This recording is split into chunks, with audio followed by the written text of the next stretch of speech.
I am very excited to connect further with today's guest out in California. As I'm finishing out the year of recordings, we had just passed elections yesterday. So here in Florida, there was a lot of traffic on the roads. It was a wild day. Ron DeSantis ended up winning. But for today's show, we're going all things business, all things entrepreneurship, because we have the founder of Idea Pros here today. Cary is an internationally known entrepreneur and business thought leader with over 3 decades of leadership experience and transformational strategies that have resulted in billions of dollars in corporate value. His goal is to help build successful businesses that can help make a positive difference in their sector. He doesn't care if you have an idea on the back of a napkin, or if you built a 1,000-employee company. Have my words jumbled today. If you need help, inspiration, or direction, and you are doing something unique and compelling, he wants to be your partner. So get ready to learn today. He oversees the development and growth of over 250 startups. Yes, you heard that right. And they've focused on building global companies from the startup stage through exit by IPO and mergers and acquisitions. So we're going to get value on that side too. No matter where you are on your entrepreneurial journey, he has advice for you. His success stories cross boundaries. He has built high growth businesses in finance, software, mobile technologies, data, retail, consumer products, e-commerce. He has a diverse portfolio. And stay tuned for the spotlight story today at the halfway point. And since we have a guest who has overseen hundreds of startups, we're going to dive into an article online called Secrets of the Successful Startup, 7 Tips for Entrepreneurs, and then gets Fred's take on it as an experienced startup whiz. But let's kick this show off. Cary, streaming in again from California. Why did you become an entrepreneur at first? Well, first of all, I'm really pleased to be here with you and appreciate your audience. And hopefully we can all have some fun together and learn something, because I learn every day as well. So speaking of why I became an entrepreneur, that's part of the learning process. The last job I had working for somebody else, I was 20 years old. And I really tried to work my butt off. I would look at the business, how it was operating, and come up with ideas on how to make it better. And I'd bring them to my boss, and he'd shut me down. And a couple months later, he'd come up with the same idea and take all the credit for it. And isn't this amazing? I thought of this. And that happened 3 times in a row. And when I turned 21, I decided I was never going to work for anybody else again. And that really was the springboard to a lifetime of entrepreneurship. This segment is sponsored by Bedrock Business Builders, a small business startup specialist. Start, build, manage. We all remember that last stop along the way that we had our full-time turned into entrepreneurship, those 80-plus hour weeks. Were there any lessons that you can recall from that last position working for someone else that you carried right over here to entrepreneurship? Yeah, I always say you can learn lessons, both positive and negative, and you can turn them into a positive experience for you. For example, my parents, my mom was amazing. My dad was an asshole, but I learned equally from both of them. From my dad, I learned how not to be a parent. And from that boss that I had, I learned how not to be a boss. I learned how to be inclusive, how to be supportive, and how to make sure that people are valued and listened to and rewarded when they come to you with good ideas. When you have an engaged audience that are your employees, your company is going to be much, much better, because no matter how good you are by yourself, if you got 20 employees, 50 employees, 200 employees, and they have the freedom to come to you with their ideas, you're going to be a lot better. This segment is sponsored by Bedrock Business Builders, a small business startup specialist. Start, build, manage. I love that, and I just jotted that down in the show notes for when it goes live of what we're going to talk about today. I have a similar experience. My last corporate boss really taught me lessons of what not to do when I am in a leadership role, helping to make others succeed. I love that. Thank you for kicking us off, Fred. And everyone tuning in, this is That Entrepreneur Show. Welcome back. My name is Vincent A. Lancey, and I am excited to kick this show off. A lot of value, as I mentioned in the show intro. He's got a lot to offer, and I think as not only has he been involved in several different industries, he's been a part of several different stages over and over again. So I'm hoping that translates directly to you, the listeners, and helping you grow in the spot you are at. But let's kick it off here, Fred. If you could recommend one book, workshop, tool, app, anything to our community of entrepreneurs that helps you succeed on a daily basis, what would it be? I'm going to give you an answer that probably nobody else gives you, and everybody's going to say, "What the?" And when I give this answer, but I'll give the answer, and then I'll tell you why. I recommend The Prophet by Khalil Gibran, and the reason I recommend that is it's about life, and it's about how to be a good person, whether you're a husband, a wife, a boyfriend, girlfriend, father, parent, child, business person, whatever. There's stories about life. I argue that you can't have a great company without being a great leader, and you can't be a great leader without being a really good person. And that starts at home. And that's why that particular book, written in, I think, the 1800s, is very, very powerful and grounds you and teaches you what you should do to be a good human being. And when you start there, you're going to have a much better business. I think you also naturally attract better individuals as well. Would you say that?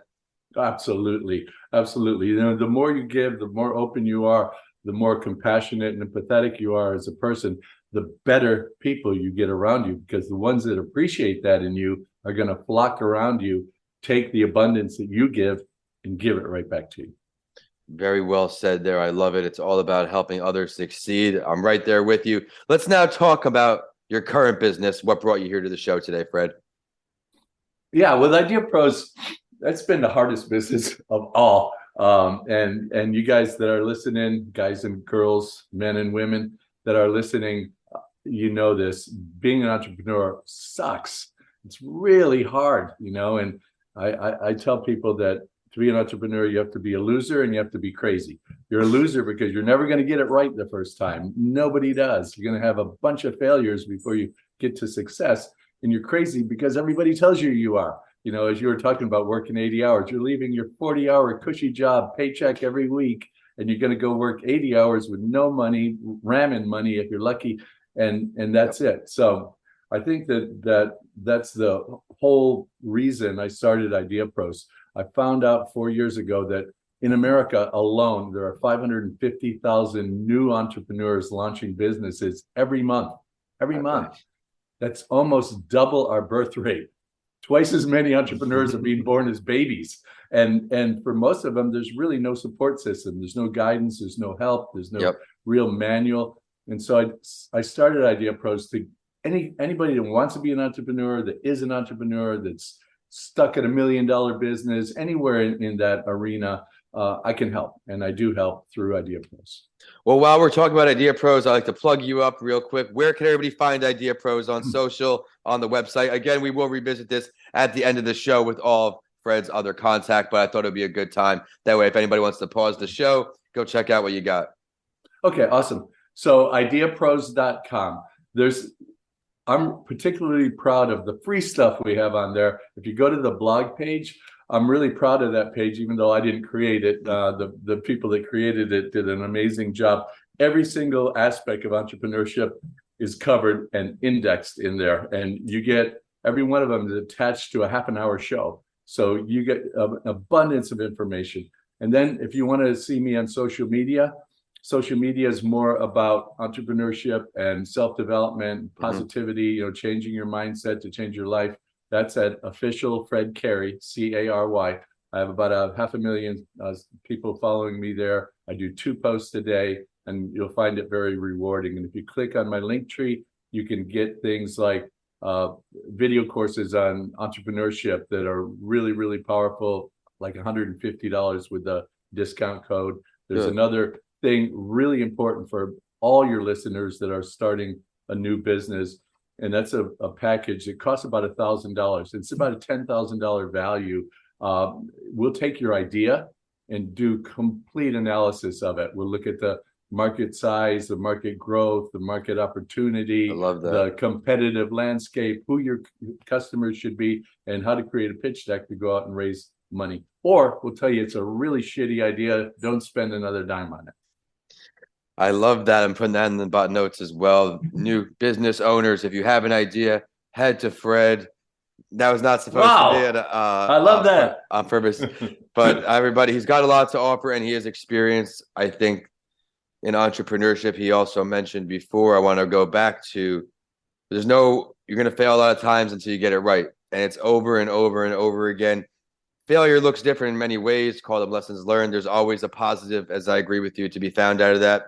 Even you could look at my email success rate during COVID with schools.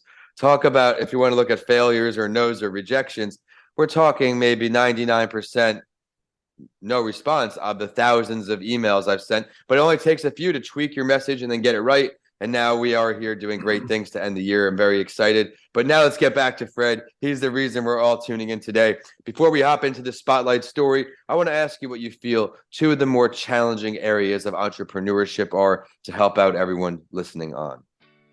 For me, the biggest challenging part is I have 300 to 400 companies under mine with a bunch of entrepreneurs. So I got to manage 400 startups every single day. But for the regular one company entrepreneur, the challenges I have are the same as everybody else. And that is, if you don't have perseverance, you're not going to make it. It's as simple as that. Perseverance, remember that word. We all go through fires. We all have things happen that are unexpected.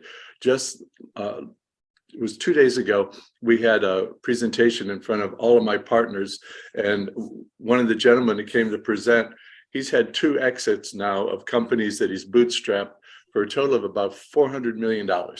He got beautiful exits, and now he's president of that second company that was acquired by LendingTree. And we had our entrepreneurs asking him, what do you go through? You did 2 things. They were both hugely successful. How can we do that? And he said, I cannot tell you the number of nights that I slept or tried to sleep in my bed, looking at the ceiling, wondering what I was doing and crying. I cannot tell you the number of times I did that, but I rolled over, I went to sleep, and I woke up reinvigorated. If you're not prepared to do that as an entrepreneur, you're not going to make it. So accept failure, embrace failure, learn from failure, and that will lead you to the successes that you need. It's very comforting hearing someone who's accomplished so much like yourself share that piece of insight, because that's literally what I've been battling over my almost 8 years in entrepreneurship. The incredible amount of no's, wondering what I'm doing wrong, how I can fix it, but just staying to the script, learning that, yes, I'm firm on my end goal, but I have to be very flexible on how I get there, continuing to learn, continuing to grow. So thank you for that, Fred. And now I'm real excited for this week's spotlight story because of how much value you can add. He just mentioned again how he handles so many startups each and every day, mentoring, coaching, helping them grow. Today's spotlight story is going to go over an article titled Secrets of the Successful Startup, 7 tips for entrepreneurs, and then we're going to bring back Fred to get his take on it. I'm very excited to chop it up with him here. And the first one starts out in this article from Forbes. Aim to be an innovator. To help set your company apart, look for niches in which you can offer improvements, but make sure your solution is easing customers' lives. For example, there are solutions ranging from note-taking to transcription available to accompany Zoom. Although those companies didn't create Zoom, they saw a need among users and they helped solve it. Next, know your competitors. Direct or indirect, there are always competitors. Successful startups understand with whom they are competing. Don't rely on serendipity. People like success stories about sudden enlightenment, an unexpected twist that has changed the course of events and led to success.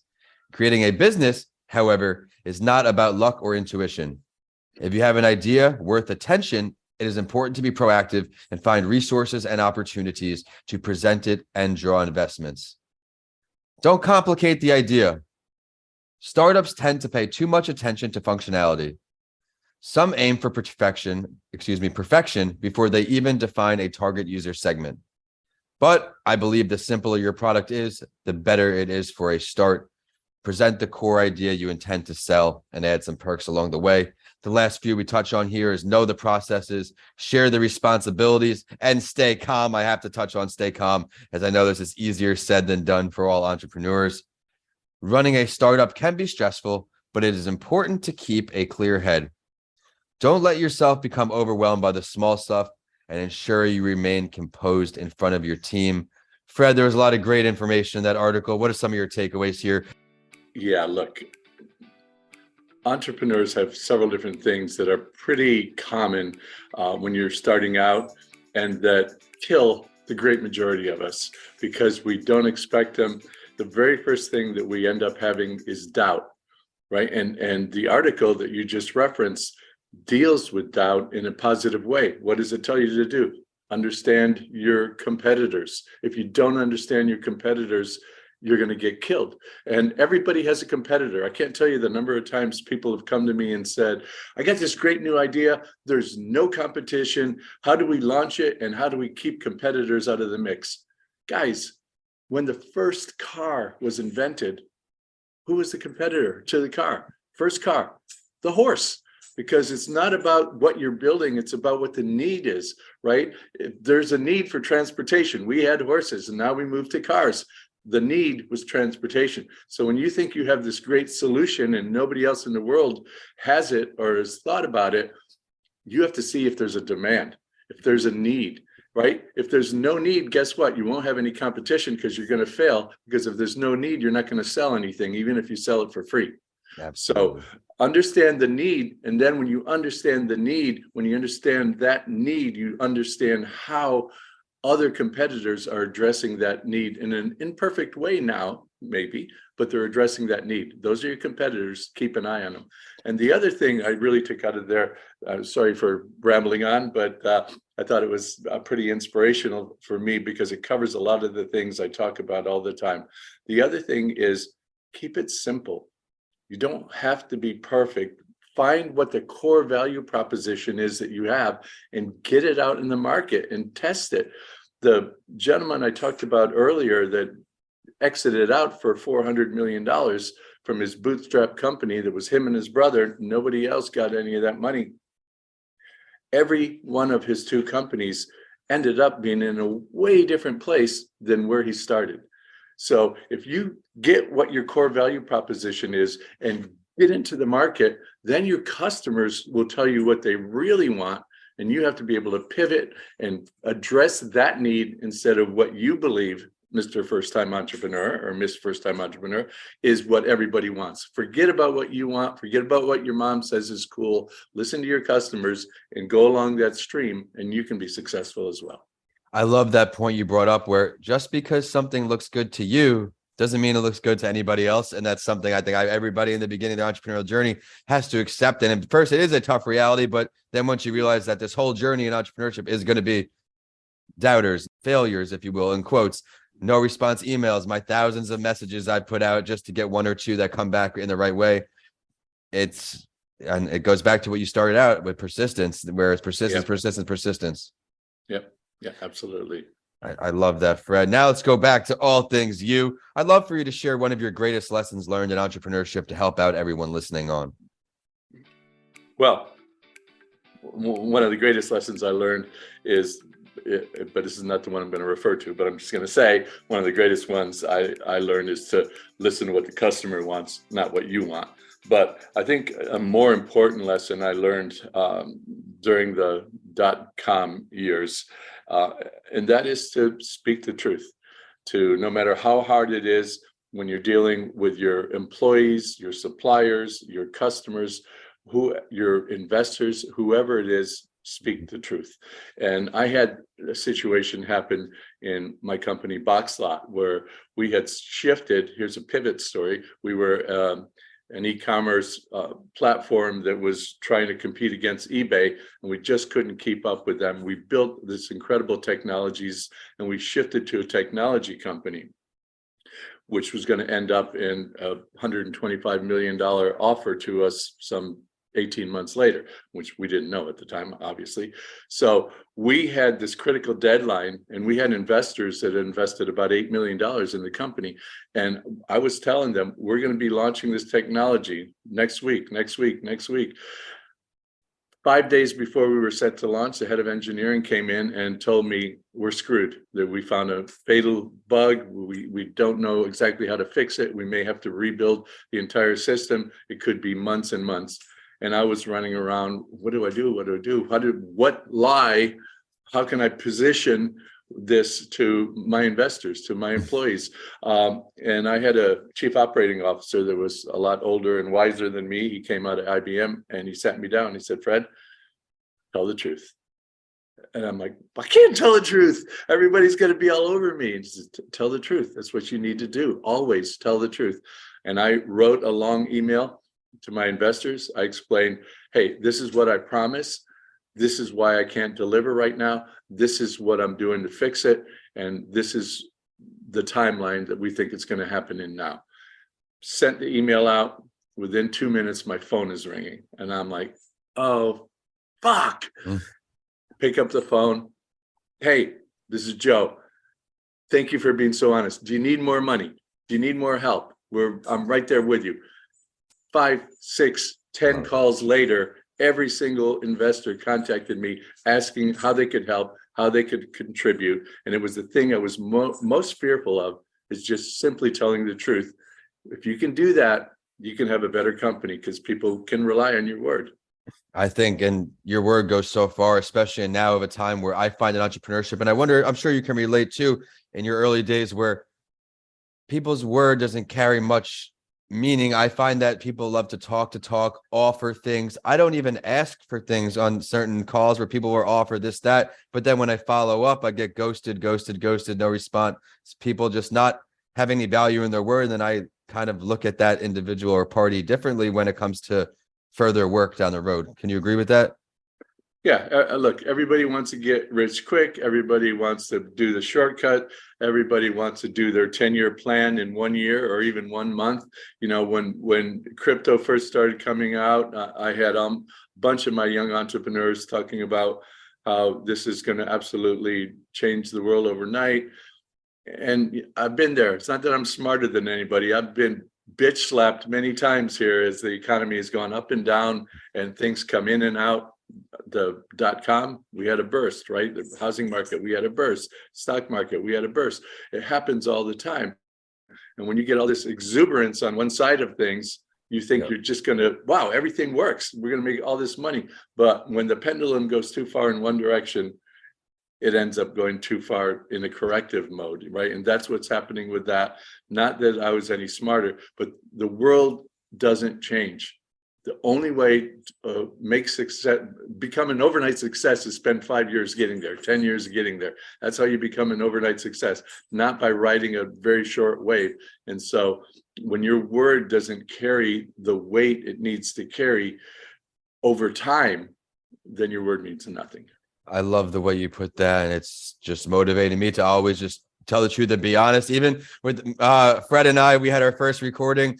I was embarrassed. I had my MBA computer on the fritz. It had to be plugged in, but it just stopped connecting to the internet. I'm back. And I reached out and said, hey man, I'm really sorry but you know, I need to put out the best episode. Can you understand that I went through some hardship? And Fred was like, absolutely, Ben, you know, we'll get you scheduled.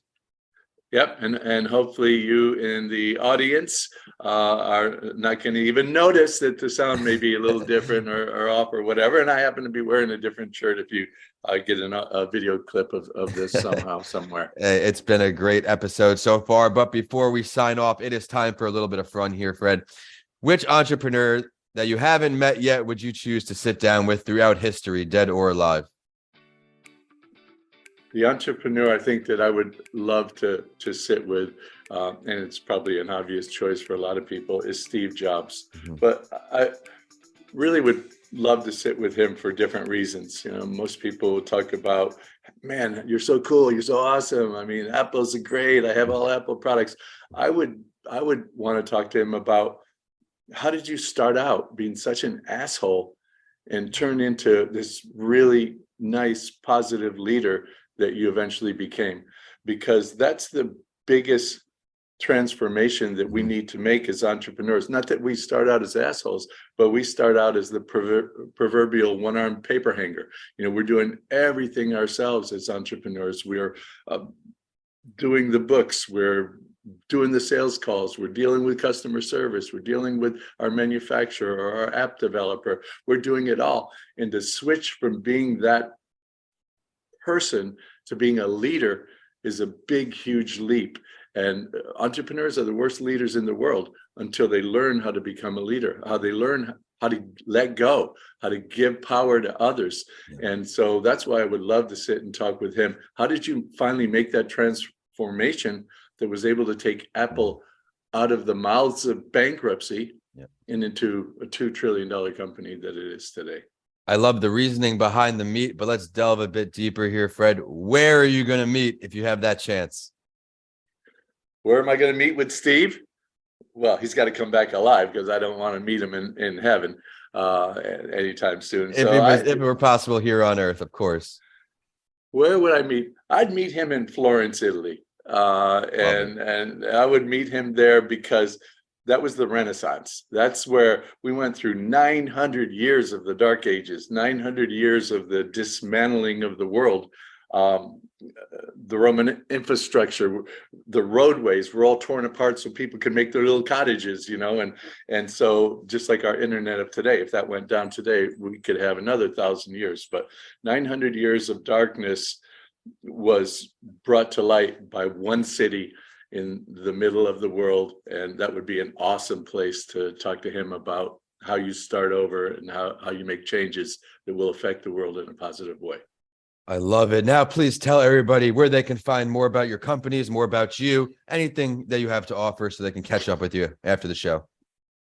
Yeah. And hey, ladies and gentlemen, whatever you have, if you have a need for free information, I got tons of it. If you want to learn how to be a better entrepreneur for a couple $100, you can do that with me. If you want to learn whether your idea sucks and what to make it not suck, you can do that with us. And we actually consider full partnerships with people as well. But you have to have a bankroll. You have to be willing to go in and build a nationwide organization, and we'll chip in with you. So where you can find me is ideapros.com, IDEAPROS.com.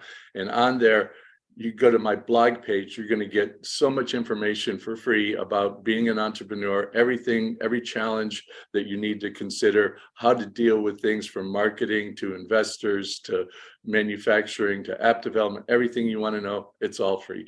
And if you want to also do other free stuff, go to my Instagram page. That's @officialfredcary, CARY.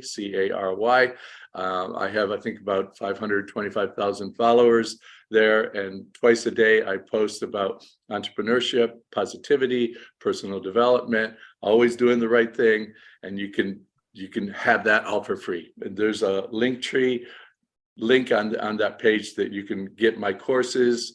As I said, they're a couple $100, and you can get this validation package to see if you're a real your idea is a really good idea and what to do to make it a good idea. Or on ideapros.com, you can fill out an application form and speak to one of our business development specialists about what you have and how we can help. Everyone, you heard all that value he has to offer. Start small by first going to that website. That's ideapros.com. From the blog page, he mentioned the link tree with a bunch more courses and ideas, and that idea validation package can kick off your business. And I am at Vincent A. Lancy on YouTube and all social media. My website is vincentalancy.com, and the show is at That Entrepreneur Show and hashtag That Entrepreneur Show. Until next week, we are signing off here with Fred. Thank you so much for joining the show. Take care, guys.